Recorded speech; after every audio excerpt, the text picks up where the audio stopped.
2003, one car hit the screen so hard it stole scenes from the stars. A gleaming gold machine that spent most of its life wearing a completely different face under a completely different name. It launched off a Miami bridge, smashed into a billboard, and walked away with more screen presence than half the cast. And yet, most people couldn't even tell you what it was called. Today on Cinebuster, we're cracking open the story of one of the most secretly deep movie builds in Fast and Furious history. A car with two identities, a Hollywood pedigree longer than you think, and a fate that will genuinely surprise you. If this is your first time here, welcome. And if you're a regular, you know how we do it. Be sure to like, comment, and subscribe. And now, lights, camera, action.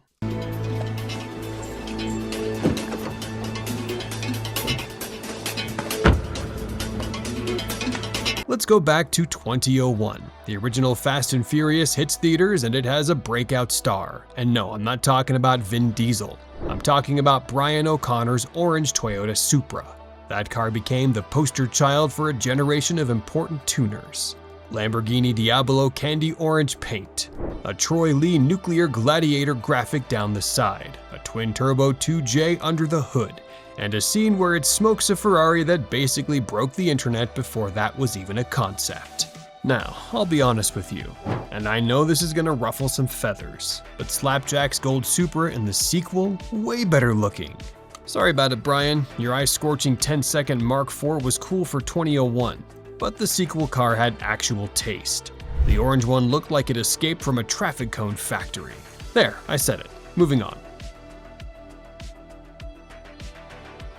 Now here's the twist though, and this is where it gets interesting. Slapjack's gorgeous gold machine from 2Fast2Furious, it wasn't a brand new build. That car was Brian O'Connor's Supra, at least one of them was. The production team carried over the Supras from the first film and transformed them for the sequel. What you're watching in 2003 is the same physical car wearing a completely new identity. We actually get our first glimpse of this Supra in the turbocharged prequel right at the ending.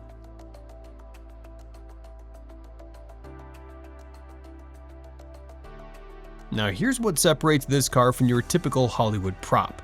The production didn't just slap a new paint job on it and call it a day, they actually built this thing out.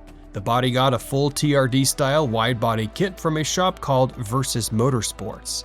And I say TRD style because the production actually wanted real TRD parts, but supply couldn't keep up, so Versus Motorsports fabricated the entire kit in that style. Rear wing, hood, fenders, the works.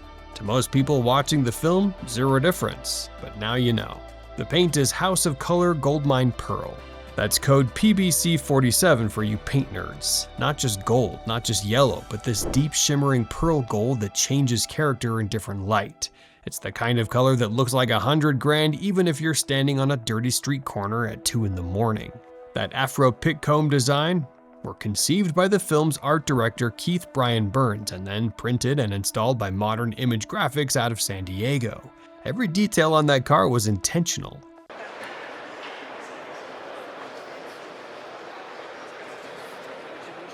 But the single coolest trick on this car, literally my favorite thing about it, is the hood.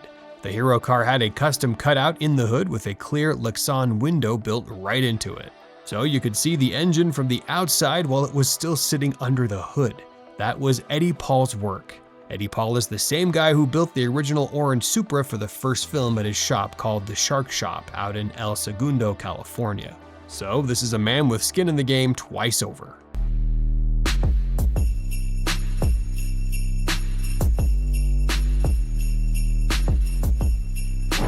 Under that Lexan window sits the legendary 2 JZ GTE, a 3-liter DOHC inline-6 that the tuner community has been torturing and loving in equal measure for 30+ years. Toyota engineers accidentally gave the world one of the most tunable platforms ever bolted between 2 frame rails. For this build, the motor was paired with a G-Ready T88 turbo, which is not a small snail. This is a proper turbocharger, combined with a G-Ready surge tank serving as the intake manifold, BHR 850cc injectors, a polished throttle body, an HKS management system, and a G-Ready front mount intercooler kit. This thing was actually making somewhere around 400 horsepower. Not movie fake horsepower, real horses. And if that wasn't enough, there's a 100-horse wet nitrous system from Nitrous Express buried in there. Cusco sway bars and strut bars tightened the chassis, and West Coast Customs fitted the interior with full Rockford Fosgate and Panasonic audio. This wasn't a shell being pushed around a lot. This was a genuinely fast car wearing a Hollywood costume. Them came over from the first movie. The 4 Supras that came over from the first movie were... I got this. The production ran 4 Supras for 2Fast2Furious, all carried over from the first film. The hero car for close-ups and multiple stunt cars for the rougher work. Slapjack, played by Michael Ealy, goes head-to-head with Brian on the bridge run, and the key stunt is the jump. One of those stunt Supras was fitted with a full roll cage, launched off a custom ramp and sent into the air for real. The billboard hit, the hard landing, the tires pancaking. Real car, real hit. The CGI extended it, but the launch happened.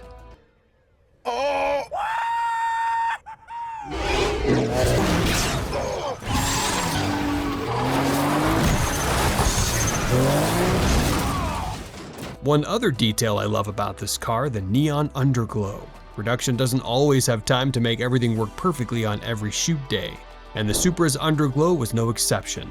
Depending on which day they were filming and what the lighting called for, the crew was running either green or red neon, which setup wasn't broken at that particular moment. And that's Hollywood glamour for you.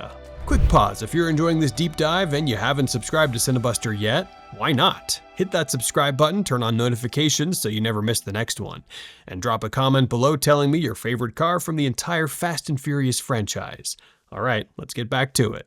One Supra went to Gretty Performance in Irvine, California, where it received a host of parts, including things like a T88 turbo and a Gretty E. Once filming wrapped in 2003, each car in the fleet went a different direction. And this is where the story gets murky and a little bit heartbreaking for car people. The Hero 1 car stayed with Universal, off the market, out of reach. Hero 2 car moved around, sold at least once or twice into private hands. The stunt cars had rougher lives. One of them eventually restored back to its original orange first film spec, made it to auction around 2015 and reportedly sold for somewhere in the neighborhood of $185,000. Then changed hands again a few years later for close to $250,000. That's what happens when a car is documented, authenticated, and tied to one of the most famous film franchises in history. Certified movie provenance is its own kind of currency. The most anticipated car of this auction, the 1994 Toyota Supra Fast and Furious. And at least one Supra from the production fleet reportedly surfaced in other films after Fast and Furious was done with it. Projects like Grandma's Boy and Steven Seagal's Today You Die. Movie cars live interesting second lives and nobody's paying attention.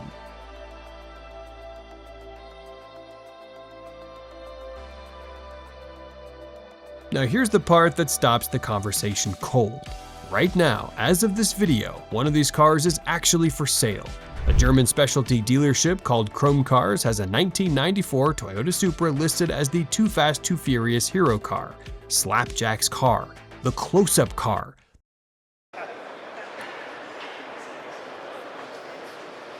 The one built for camera time. The listing documents a 3-liter inline-6, the 2J with a manual gearbox, and the VIN is right there on the page. That's what you need with a movie car claim this big, a chassis number that can actually be traced. This is not a replica. The listing presents it as a genuine production vehicle.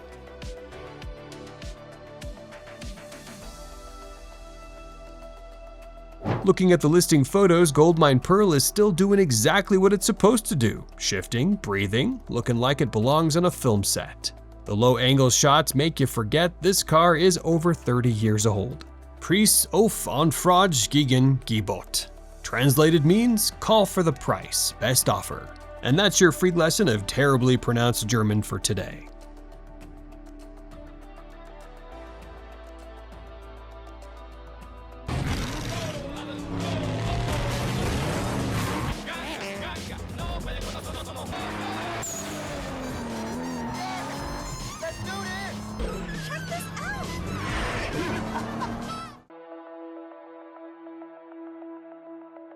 Slapjack Supra only gets a handful of real screen minutes in 2Fast2Furious, but it shows up twice. First in the bridge race where it gets wrecked, Then again in Tej's warehouse scramble where it rolls back out, fully repaired, blasting through police lines as part of the decoy convoy. It's a smaller arc, but it's a complete one. What's remarkable is how much craft went into a car most audiences barely registered. A wide-body kit fabricated from scratch, a paint color mixed for this build alone, an engine making 400 horses for real, and a Lexan window in the hood so the camera could see the motor even with the hood down. Now that's a build team that cared. And there's a poetic loop to it. Eddie Paul built the orange Supra that made Brian O'Connor famous in 2001. And then came back to build the Lexan hood trick that made Slapjack's car unforgettable 2 years later. Same builder, same platform, two completely different statements. Slapjack's Toyota Supra rewards the people who pay attention, a legitimately performance-built machine hiding behind a 2-minute screen roll. And right now, hiding behind a best offered price tag on a dealership website in Germany. Built from the bones of one of cinema's most iconic imports, transformed with real parts and real craft, and now sitting in a European showroom waiting for its third chapter. It's exactly the kind of story Cinebuster exists to tell. If you made it to the end this time, you already know what to do. Hit like, drop a comment, and subscribe to Cinebuster so you never miss the next chapter. This is Cinebuster, and we'll see you in the next frame.